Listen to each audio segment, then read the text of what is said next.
everyone, welcome back to the channel. My name is Franny and I'm one half of the Indecisive Readers. Today I'm back with a late TBR. I didn't think I was going to manage to film my Twister TBR prompts, but here we are. I haven't done them perfectly. I have made many mistakes whilst I was doing them, but I thought I'd come in, tell you what books I've chosen for those twists, and also what other books I'm planning on reading, or at least choosing between in March. So last year when I did Twister TBR, I chose 6 prompts per month. I then got myself stressed about finishing those, or I just didn't try finishing them because I just didn't think I would.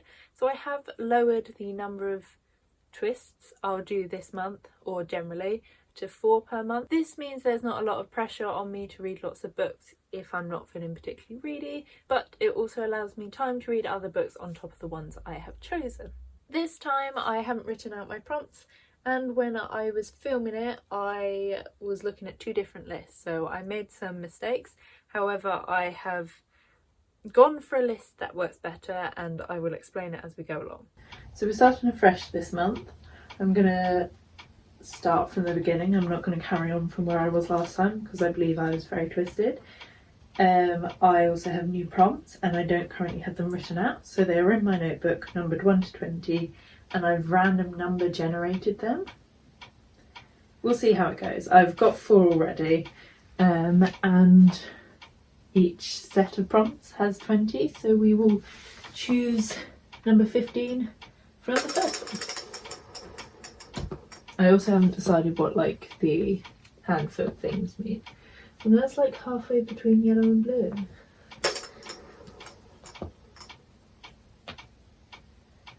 It's mostly left hand green. Which one? Oh, green. Okay, those ones are green. Left hand green.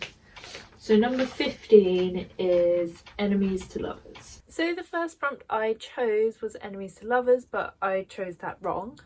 Basically I should have chosen LGBT+ book.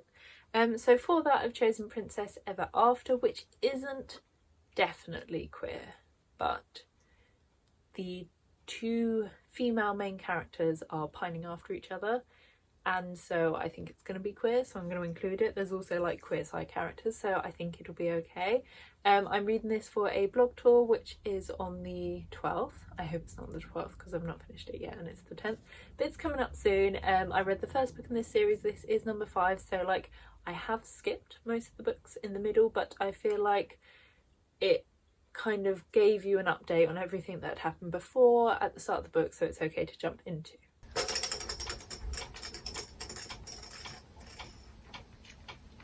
Why do they keep choosing ones that are like halfway between?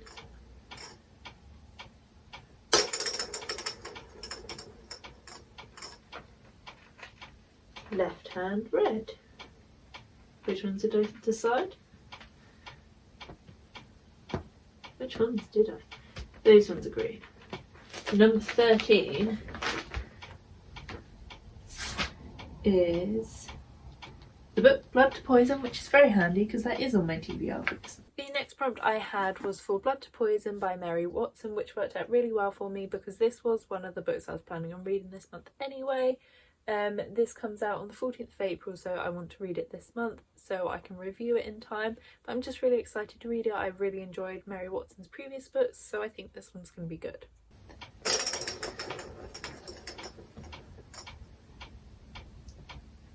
Left hand again. Green. And the prompt is a special edition. The next prompt I had was for a special edition book. So for that I've chosen These Hollow Vows by Lexi. This is the Fairy Loot exclusive edition of it. I will probably actually listen to the audiobook, but this is one of the 20 books I want to read in 2022, so why not squeeze it in where I can.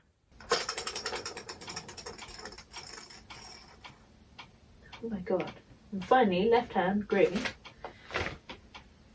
And number 19 is a random generated colour cover. Then my final prompt was for a randomly generated colour, and my randomly generated colour was this lovely lurid green. I don't know how I will find a book in that colour, So what I've done is I've gone for a cover with that green rather than that green being the primary thing, and I've chosen Accused, which I also have to read for a blog tour. There's only a tiny bit of green, but I'm hoping you're gonna allow me to count it because I don't know where else I'm gonna find it. Then I do also have some other books I want to talk about. So the first load of books I'm going to talk about are some arcs I have to read in March. The first is The River of Silver, which is a collection of short stories in the Davenport trilogy kind of universe. I'm most of the way through, I'm nearly finished with them, but I got the audiobook from NetGalley. I'm really enjoying it and I'm enjoying being back in the world. Then I have The Blood Trials. I think this also comes out on the 14th of April. This is a fantasy dystopia. I feel like almost like a darker The Hunger Games, but in a misogynistic, patriarchal, racist society. So it just sounds like it's going to be really interesting in a hard-hitting way.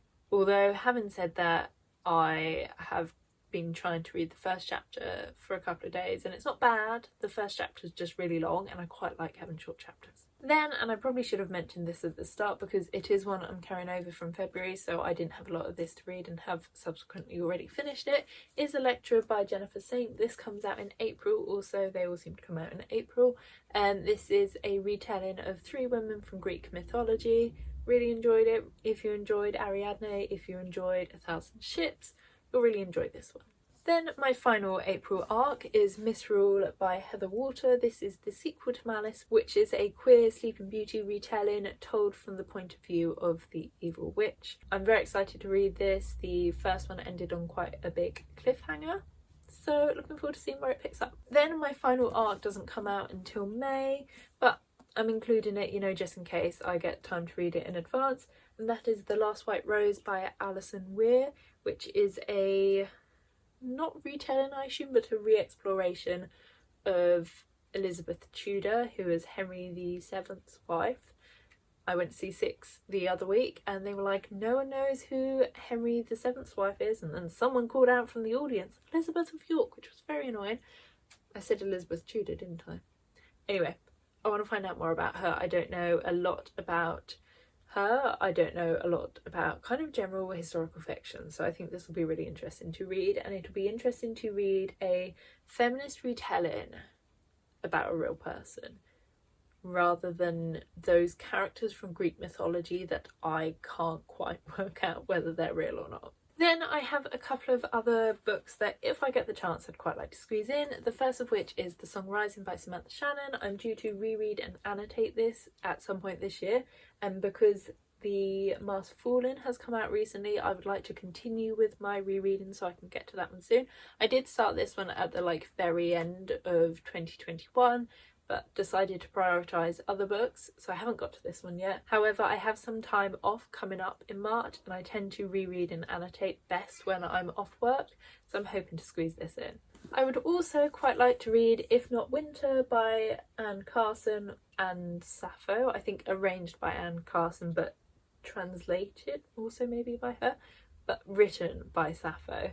This is a collection of Sappho's work and literally just the fragments we have. Because this month includes International Women's Day, I think this would be a really interesting one to read. I also think it might be quite quick, and it's one of the 20 books I want to read in 2022. Then one of the pre-orders I had in February was The Girl Who Fell Beneath the Sea by Axie. I'm not convinced I'm going to get to it, but I love the cover, and so I would quite like to get to it if I get the chance. Speaking of ones I'm not sure I'll get to is The House of Sky and Breath. I really don't think I'll get to this just because it's so big, but I would like to read pre-orders more as they come through. So this is one that I will probably just keep putting on my TBR until I actually find the time to squeeze it in or get the audiobook and just listen to it. So yes, those are the books I'm planning to choose between in March. Like I said, I don't think I'll get to them all, but I'm excited to have my Twister TBR back. I'm excited for these books and I hope you are too. Let me know in the comments if you've read any of these or what you're planning on reading in March. Give this video a thumbs up if you enjoyed it, subscribe if you're not already, and I will see you in another video.